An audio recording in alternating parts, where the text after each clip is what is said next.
Hi, Johnny here for Johnny's Car Care and Advice. So today my goal is to go from a dirty car mat to a really clean, shiny car mat. I've tried over and over washing them with a mitt, pressure washing, and that's really not the trick. No matter, I've washed this one here on the right 4 or 5 times and I can't get it clean. I even tried to use a ceramic sealant to get it shiny and clean, and still to no avail. So in a moment, I'm going to show you how to go from here to right here.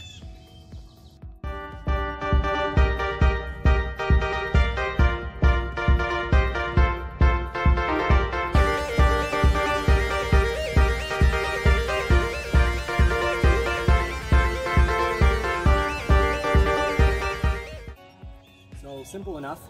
What I've actually used here is tire shine, and I'm using a tire shine that isn't just a spray and leave on, because those are often greasier. This tire clean and shine. So how it works, you'll want to find a tire clean and shine that is a 2-step. Spray and then wipe off. In wiping it off, you're going to be taking a lot of the dirt off. You'll want to make sure that you let it dry before putting it back in your car and putting your feet on it. So give it a good amount of time so that it fully dries, and then once it's fully dried, you'll have a clean car mat for quite some time. I hope this has been helpful. If you like, please hit the like button and subscribe if you find this has been helpful. Take care.